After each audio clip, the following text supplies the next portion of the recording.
Bharatiya Janata party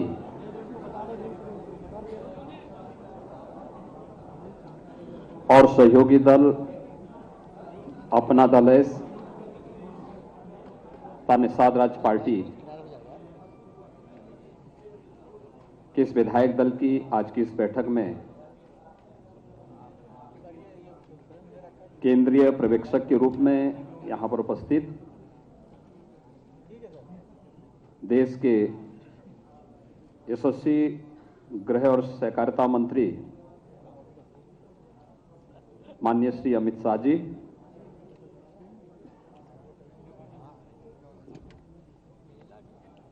सह पर्यवेक्षक के रूप में यहां पर उपस्थित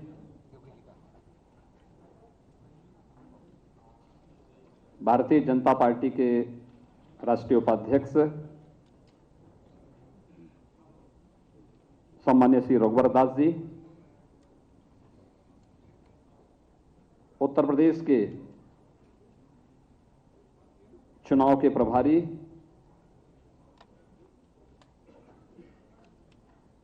केंद्रीय शिक्षा मंत्री माननीय श्री धर्मेंद्र प्रधान जी, उत्तर प्रदेश के संगठन के प्रभारी पूर्व केंद्रीय मंत्री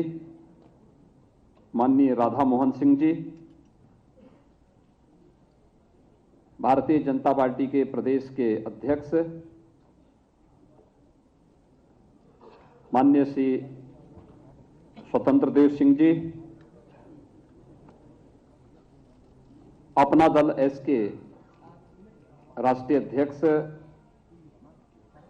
श्री आशीष सिंह पटेल जी, निषाद पार्टी के अध्यक्ष डॉक्टर संजय निषाद जी, मेरे वरिष्ठ सहयोगी के रूप में जिन्होंने 5 वर्षों तक निरंतर प्रदेश में सुरक्षा सुशासन की स्थापना करने में अपना योगदान दिया, श्री केशव प्रसाद मौर्य जी, डॉक्टर दिनेश शर्मा जी, प्रदेश संगठन के महामंत्री श्री सुनील बंसल जी,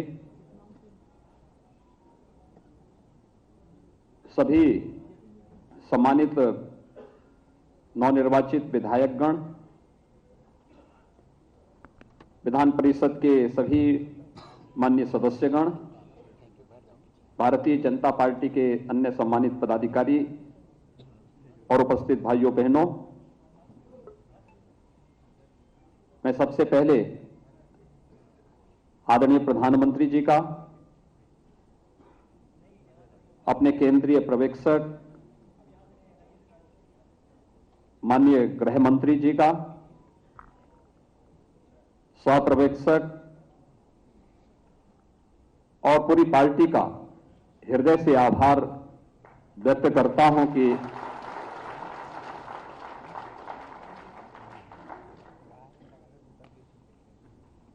पांच वर्षों तक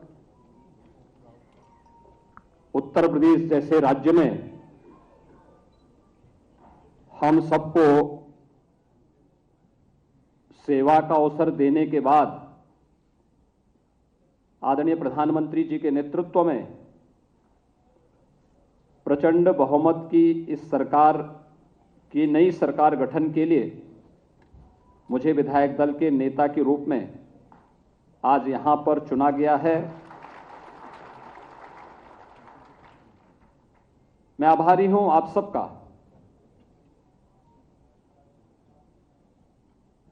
इस प्रस्ताव का यहां पर जो प्रस्ताव प्रस्तुत किया माननीय श्री सुरेश खन्ना जी, हमारे वरिष्ठ सदस्य हैं और विधायक दल के वरिष्ठतम सदस्य हैं, लगातार 8वीं बार 9वीं बार शाहजहांपुर से विधायक चुने गए और माननीय सुरेश खन्ना जी के प्रस्ताव पर श्री सूर्य प्रताप शाही जी ने, श्रीमती बेबी रानी मौर्य जी ने,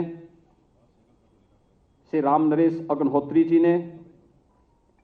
श्री सुशील साक्य जी ने, श्री नंद गोपाल गुप्ता नंदी जी ने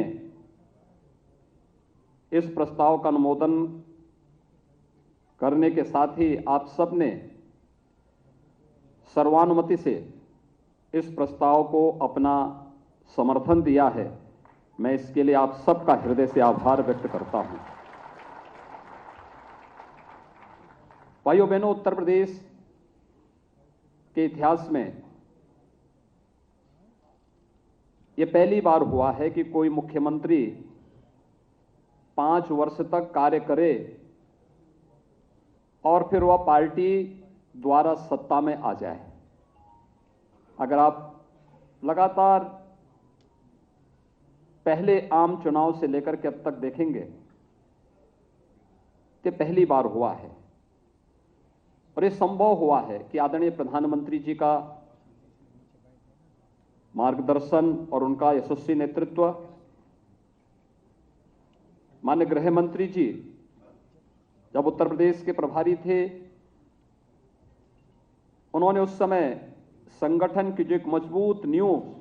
प्रदेश में रखी, राष्ट्रीय अध्यक्ष के रूप में उनके व्यापक दौरे और 2014 में केंद्र में आदरणीय प्रधानमंत्री जी के नेतृत्व में केंद्र सरकार के द्वारा सुशासन के लिए, गरीब कल्याण के लिए जो भी कार्यक्रम प्रारंभ हुए, 2017 में विधानसभा चुनाव के पहले लोक कल्याण संकल्प पत्र के माध्यम से एक एक योजना को उत्तर प्रदेश की जनता जनार्दन की सेवा के लिए समर्पित करने के जिस भाव के साथ यह अभियान प्रारंभ हुआ, सरकार और संगठन का बेहतर समन्वय, एक एक अभियान के साथ मिलकर के उत्तर प्रदेश की 25 करोड़ जनता जनार्दन की सेवा के लिए जो सुरक्षा का बेहतर माहौल, प्रदेश में गरीब कल्याणकारी योजनाओं को बिना भेदभाव के प्रत्येक तबके तक पहुंचाने का कार्य जिस प्रतिबद्धता के साथ हुआ है, जनता जनार्दन ने उसका सुपरिणाम 2022 के इस विधानसभा चुनाव में भी तमाम दुष्प्रचार के बावजूद भारतीय जनता पार्टी और सहयोगी दलों को प्रचंड बहुमत की सरकार के रूप में आज हम सबके सामने प्रस्तुत किया है। जो मुझ पर विश्वास किया है पार्टी ने 2017 में, तब तो मैं विधायक भी नहीं था, एक सामान्य सांसद था, मेरे पास कोई प्रशासनिक अनुभव नहीं था, मैं शासन के किसी भी दायित्व का तब तक निर्वहन नहीं किया था, लेकिन एक अभिभावक के रूप में आदरणीय प्रधानमंत्री जी ने, आदरणीय गृह मंत्री जी ने, उस समय राष्ट्रीय अध्यक्ष के रूप में एक एक शासन की सुशासन के बारे में कैसे हमें इस अभियान को आगे बढ़ाना है, उस अभियान को आगे बढ़ा करके पूरी प्रतिबद्धता के साथ उत्तर प्रदेश जैसे राज्य में सुरक्षा की कोई बात करे, कानून का राज हो इसकी बात करे, उत्तर प्रदेश के लोगों के लिए एक सपना था। लेकिन उस सपने को हकीकत में हम बदल पाए क्योंकि इन महापुरुषों का एक अभिभावक तत्व जैसा संरक्षण हम सब के ऊपर था और उसको हम लोगों ने प्रभावी ढंग से प्रदेश में लागू करने में हमें सफलता प्राप्त हुई। उसके परिणाम भी आए। उत्तर प्रदेश जैसे राज्य में व्यापक निवेश हुए। उत्तर प्रदेश में रिफॉर्म की बात हो सकती है, उत्तर प्रदेश में विकास की बात हो सकती है, उत्तर प्रदेश जैसे राज्य में भी सुशासन की बात हो सकती है और उत्तर प्रदेश जैसी घनी आबादी का राज्य देश के अंदर मॉडल के रूप में प्रस्तुत हो सके, इसलिए संभव हुआ क्योंकि एक टीम वर्क पर संरक्षण था आदरणीय प्रधानमंत्री जी का, आदरणीय गृह मंत्री जी का, हमारे केंद्रीय नेताओं का, और एक अभिभावक के रूप में समय समय पर जिस रूप में बिना भेदभाव के शासन की योजनाओं को प्रत्येक नागरिक तक पहुंचाने के इस अभियान को हम लोगों ने आगे बढ़ाया, वह हम तभी संभव हो पाया। अन्यथा हम तो अनगढ़ लोग थे, कोई भी जानकारी नहीं थी। एक सांसद के रूप में हर व्यक्ति जान सकता है, एक सांसद अपनी बात को रखता है, संसद में रख सकता है, लेकिन शासकीय कार्य कैसे संपादित होने हैं, प्रशासन की व्यवस्था का संचालन कैसे होना है, बिना भेदभाव के शासन की योजनाओं को जब हम एक सांसद के रूप में रहते तो अपने संसदीय क्षेत्र तक सीमित रहते हैं, लेकिन जब एक उत्तर प्रदेश जैसे राज्य के मुख्यमंत्री के रूप में हमें कार्य करना हो तो उस समय अपनी भूमिका का निर्वहन किस रूप में करना है, यह एक बड़ी जिम्मेदारी होती है। और उस जिम्मेदारी का निर्वहन किस रूप में किया जाना चाहिए, यह एक एक बात को समय समय पर जिस प्रभावी ढंग से लागू करने में हमें मदद मिली, आज उसका परिणाम है कि उत्तर प्रदेश कई क्षेत्रों में 2017 के पहले जिस उत्तर प्रदेश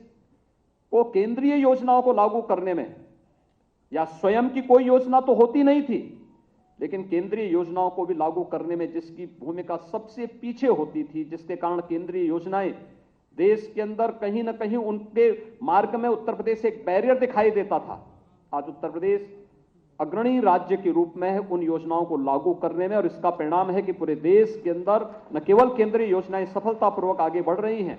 बल्कि उत्तर प्रदेश की जनता जनार्दन को इसका लाभ भी प्राप्त होता हुआ दिखाई दिया। लोगों को पहली बार लगा कि गरीब का घर भी बन सकता है, पहली बार लगा कि पैसा सीधे गरीब के खाते में जा सकता है, पहली बार लगा कि उत्तर प्रदेश जैसे राज्य में पर्व और त्योहार शांतिपूर्ण तरीके से मनाए जा सकते हैं, पहली बार लगा उत्तर प्रदेश दंगा मुक्त राज्य बन सकता है, और पहली बार लगा है कि एक गरीब को भी फ्री में उत्तर प्रदेश के अंदर राशन प्राप्त हो सकता है। कोरोना कालखंड में 15 करोड़ लोगों को महीने में 2 बार राशन मिलना, केंद्र शासन की ओर से भी और राज्य शासन की ओर से भी एक सपना था, क्योंकि यहां पर तो खाद्यान्न घोटाला हुआ करते थे। लेकिन आज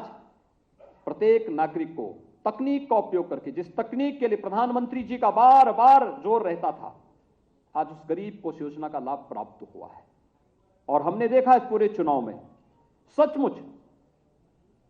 जनता भले ही प्रतिक्रिया व्यक्त न करती हो, लेकिन वक्त आने पर उसका जवाब जरूर देती है। और इस चुनाव में भारतीय जनता पार्टी को तमाम दुष्प्रचार के बाद विपक्ष और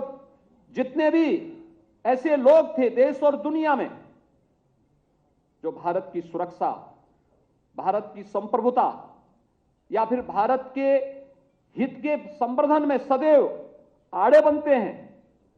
वे सब किसी न किसी रूप में इस चुनाव को प्रभावित करने की दृष्टि से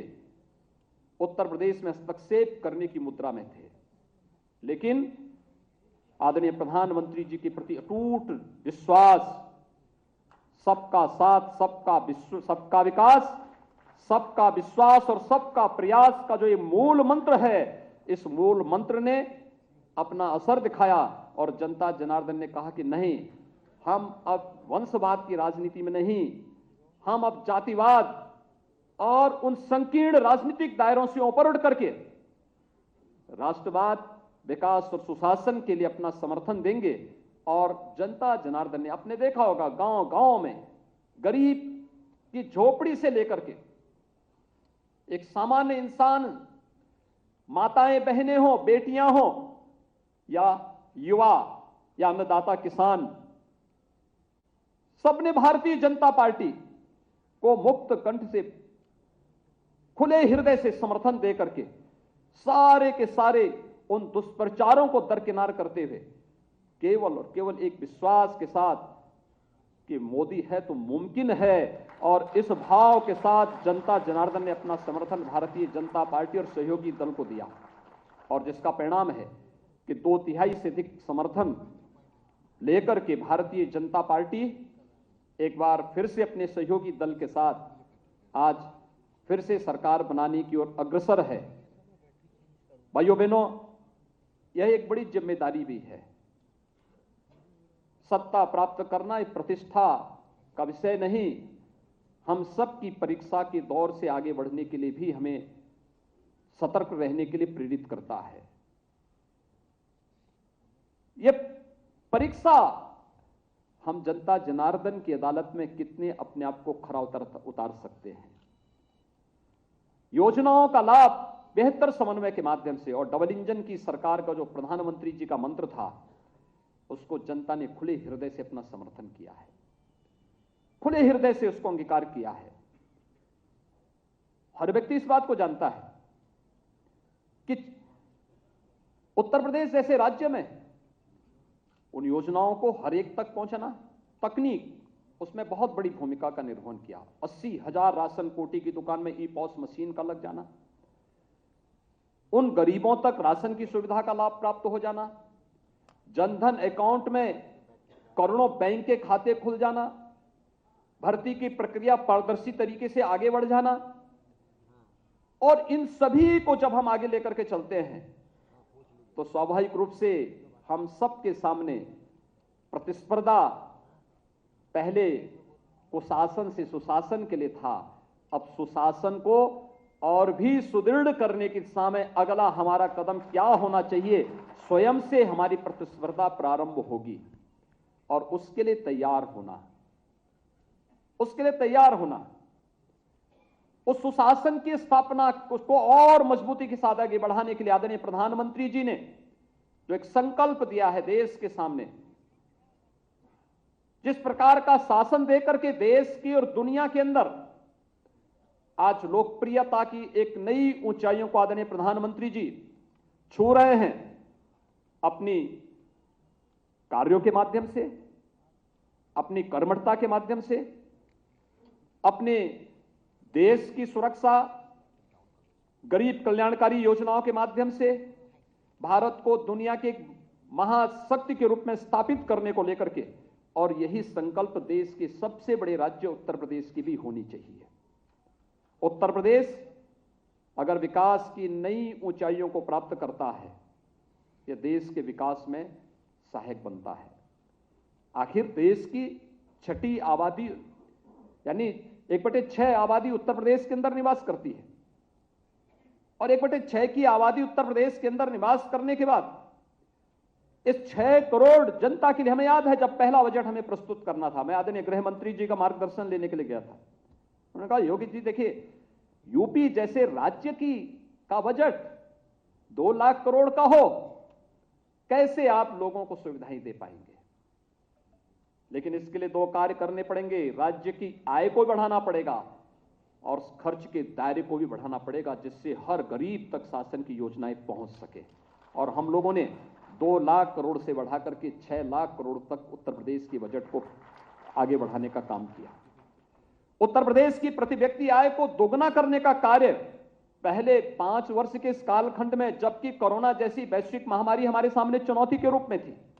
उस पर भी हम लोगों ने करने का प्रयास किया। उत्तर प्रदेश की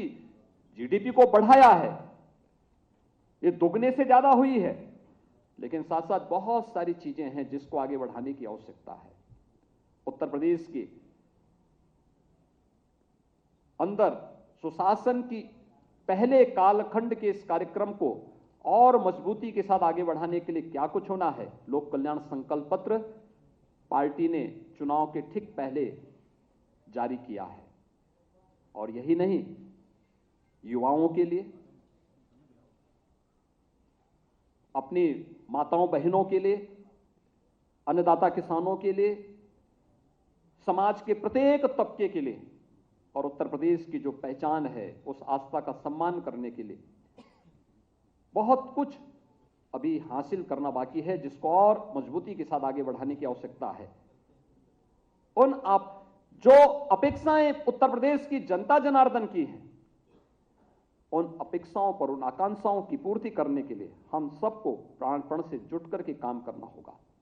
मिलकर के कार्य करना होगा, एक टीम वर्क के रूप में काम करना होगा, मिलकर के एक सेवक के रूप में। एक देश के अंदर आदरणीय प्रधानमंत्री जी ने जो बात कही कि हमारी भूमिका एक सेवक की होनी चाहिए। हम शासन में आते हैं, मालिक बनने की भूल कभी न करें। एक सेवक के रूप में बहुत है, हम उस व्यवस्था के कस्टोडियन के रूप में हमारी भूमिका होनी चाहिए। पार्टी ने एक व्यवस्था दी, उस व्यवस्था के तहत हम उस कार्यक्रम को आगे बढ़ाएंगे। पार्टी की व्यवस्था होगी, उस व्यवस्था के तहत हम अपना योगदान देंगे और पूरी प्रतिबद्धता के साथ, पूरी ईमानदारी के साथ उसको आगे बढ़ाना, यह हमारा लक्ष्य होना चाहिए। उत्तर प्रदेश तमाम मामलों में आज अग्रणी राज्य के रूप में देश के अंदर उभर करके आया है। उत्तर प्रदेश को देश की नंबर 1 अर्थव्यवस्था के रूप में स्थापित करने के आदरणीय प्रधानमंत्री जी के उस संकल्प के साथ जुड़ने का समय हमारे सामने है, क्योंकि ये उत्तर प्रदेश के प्रत्येक नागरिक के जीवन में व्यापक परिवर्तन का कारक बनेगा और ये संभव है। मैं बार बार कहता हूं, उत्तर प्रदेश तो प्रकृति और परमात्मा का प्रदेश है, सब कुछ यहां पर है और आज हम सबका सौभाग्य है कि दुनिया के सबसे लोकप्रिय नेता, देश के यशस्वी प्रधानमंत्री जी का मार्गदर्शन और नेतृत्व हम सबके पास है। वो उत्तर प्रदेश के काशी से स्वयं देश का प्रतिनिधित्व करते हैं और उनका मार्गदर्शन निरंतर उत्तर प्रदेश को प्राप्त होता है, संरक्षण प्राप्त होता है उत्तर प्रदेश को। उत्तर प्रदेश को कैसे अग्रणी राज्य के रूप में स्थापित किया जाए, इसके लिए प्राप्त होता है और ये हम सबका सौभाग्य है कि हम इस प्रक्रिया के साथ, सेवा के इस मिशन के साथ जुड़ करके अपने को सौभाग्यशाली मानते हैं। और आज एक बार फिर से मुझे जब पार्टी ने अवसर दिया है, मैं यहां पर केंद्रीय पर्यवेक्षक के रूप में माननीय गृह मंत्री जी का, सह पर्यवेक्षक के रूप में राष्ट्रीय उपाध्यक्ष और झारखंड के पूर्व मुख्यमंत्री माननीय श्री रघुवर दास जी का हृदय से इस प्रक्रिया को आगे बढ़ाने के लिए और सर्वानुमति से इस राय को यहां पर व्यक्त करने में जो योगदान हमारे नेताओं का यहां पर प्राप्त हुआ है, इनके लिए प्रति हृदय से आभार व्यक्त करता हूं। मैं पार्टी संगठन का चुनाव के दौरान चुनाव के प्रभारी के रूप में माननीय श्री धर्मेंद्र प्रधान जी, संगठन के प्रभारी के रूप में माननीय श्री राधा मोहन सिंह जी, प्रदेश अध्यक्ष के रूप में श्री स्वतंत्र देव सिंह जी, प्रदेश संगठन महामंत्री के रूप में प्रदेश के अंदर सभी कार्यकर्ताओं का संयोजन करके इस पूरी प्रक्रिया को एक टीम भाव के साथ आगे बढ़ाने में जो योगदान श्री सुनील बंसल जी ने और उनकी पूरी टीम ने दिया है, मैं इन सब का हृदय से अभिनंदन करता हूं। मेरे दोनों सहयोगी श्री केशव प्रसाद मौर्य जी, डॉक्टर दिनेश शर्मा जी, श्री सुरेश खन्ना जी और इस पूरी टीम ने, मेरे मंत्रिमंडल के जितने सहयोगी थे, जिन लोगों ने पूरी ईमानदारी के साथ, पूरी प्रतिबद्धता के साथ इस अभियान को आगे बढ़ाने में अपना योगदान दिया। संगठन के केंद्रीय मंत्रीगण थे, केंद्रीय पदाधिकारी थे, देश के अंदर प्रवासी कार्यकर्ता थे, विस्तारक थे, उन सब का भी मैं हृदय से इस अवसर पर आभार व्यक्त करता हूं। आज मुझे फिर से जिम्मेदारी पार्टी ने दी है और मैं इसको पूरी मजबूती, मैं इस बात का एक बार फिर से वचन देता हूं कि पार्टी ने जो मुझ पर विश्वास किया है, हम लोग कभी भी बिना डिगे, बिना झुके, बिना थके और बिना डिगे आदरणीय प्रधानमंत्री जी के विजन के अनुरूप उत्तर प्रदेश की 25 करोड़ जनता को जनार्दन मान करके उनकी सेवा के लिए पूरी ईमानदारी के साथ, पूरी तत्परता के साथ, पूरी प्रतिबद्धता के साथ हम जनता जनार्दन की सेवा के लिए अपने आप को समर्पित भाव के साथ कार्य करेंगे और पूरा विधायक दल, भारतीय जनता पार्टी और सहयोगी दल, हमारा पूरा विधायक दल इस पूरे अभियान का साक्षी बने और इस अभियान के साथ एक टीम के रूप में काम करता हुआ दिखाई दे। उसके बेहतर परिणाम और भी अच्छे ढंग से आ सकते हैं। कोरोना कालखंड में चुनाव संपन्न हुआ है, एक बड़ी चुनौती थी और फ्री में वैक्सीनेशन के कार्यक्रम को जिस रूप में उत्तर प्रदेश ने प्राप्त किया है, हम इसके लिए आदरणीय प्रधानमंत्री जी के आभारी हैं। देश के अंदर 175 करोड़ वैक्सीन की डोजेस लगी हैं और उत्तर प्रदेश में अब तक लगभग 29 करोड़ 70 लाख वैक्सीन की डोजेज अब तक उत्तर प्रदेश के अंदर प्राप्त हुई हैं। थर्ड वेव पूरी तरह समाप्त हो चुका है, लेकिन हमें फिर भी सतर्क रहना होगा। कोरोना कालखंड में इस सदी की सबसे बड़ी महामारी के दौरान जो उत्साह आप सबके प्रति, पार्टी की इस पूरे अभियान के प्रति जनता जनार्दन ने व्यक्त किया है, मैं उत्तर प्रदेश की जनता जनार्दन का इसके प्रति हृदय से अभिनंदन करता हूं, हृदय से आभार व्यक्त करता हूं कि उन्होंने चुनाव प्रचार में और पूरी प्रक्रिया के साथ, पूरी मजबूती के साथ भाग लेकर के इस पूरे अभियान को आगे बढ़ाया है। अपने दोनों सहयोगी दल, अपना दल है और निषाद पार्टी, अपने इन दोनों नेताओं का, इनसे जुड़े हुए सभी पदाधिकारी और कार्यकर्ताओं का भी हृदय से मैं धन्यवाद करता हूं, जिन लोगों ने इस पूरी प्रक्रिया के साथ भारतीय जनता पार्टी के साथ कदम से कदम मिलाकर के चुनाव जिताने में अपना योगदान किया है। मैं एक बार फिर से भारतीय जनता पार्टी, विधायक दल और हमारे सहयोगी दल ने जो आज फिर से मुझे ये जिम्मेदारी दी है, मैं पूरी ईमानदारी के साथ, पूरी प्रतिबद्धता के साथ इस दायित्व के निर्वहन करने के लिए आपके साथ मिलकर के कार्य करने का पूरा प्रयास करूंगा। आपका एक बार फिर से मैं आदरणीय गृह मंत्री जी का, आज के इस केंद्रीय पर्यवेक्षक के रूप में माननीय गृह मंत्री जी, सह पर्यवेक्षक के रूप में माननीय श्री रघुवर दास जी का मैं हृदय से आभार व्यक्त करते हुए अपनी वाणी को यहीं पे विराम देता हूं। धन्यवाद। जय हिंद।